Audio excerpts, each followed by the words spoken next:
En lien avec mon cheminement de coach professionnel, d'entrepreneur et mes fenêtres sur différents pays, je partage des idées, des outils sur le vif, qui sont autant de pistes à prendre ou à laisser. Comprendre les autres, soi-même, des nouvelles perspectives sur le monde, le tout dans une optique de performance et de bien-être. Aujourd'hui, je voulais juste faire quelque chose de très bref pour parler de quelque chose qui m'a sauté aux yeux hier, je crois, sur le sens des mots, et notamment le sens des mots autour du travail, de l'entreprise, en français et en anglais. Je regardais donc ce mot business, qui veut dire les affaires en anglais, comme tout le monde sait, qu'on utilise en français d'ailleurs. Et je regardais sur l'étymologie, donc qui est busyness, donc le fait d'être occupé. Je trouvais ça assez intéressant. Je me suis mis un peu à réfléchir à ce que ça peut vouloir dire. En fait, en faisant une brève recherche, on se rend compte qu'il y a déjà pas mal de gens qui ont écrit des articles bien plus intelligents que ce que je vais dire sur l'étymologie, en tout cas sur cette partie-là. Mais donc moi, j'ai tiré la pelote de laine, notamment donc sur le fait de voilà business qui est censé être voilà les affaires, le sérieux, c'est vraiment être occupé. Et je me suis dit tiens c'est un peu curieux, c'est un peu enfin, voilà être occupé, ça veut dire pas forcément avoir de but, c'est un petit peu potentiellement futile.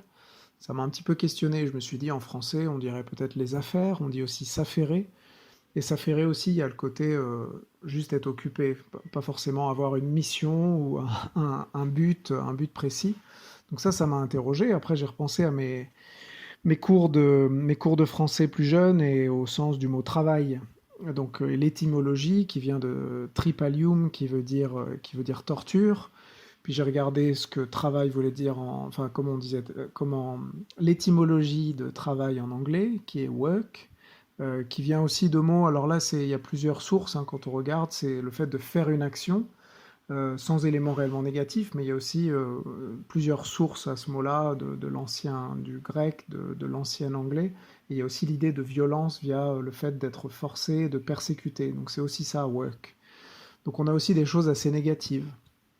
Et donc entre le fait d'être occupé et puis ces choses négatives qu'on connaît un peu plus, c'est vrai que je me suis demandé si à l'aune des réflexions de certains sur ce qu'est le travail, finalement beaucoup de choses qu'on hérite, et ça c'est un trait que je commence à voir un petit peu dans pas mal de mes recherches.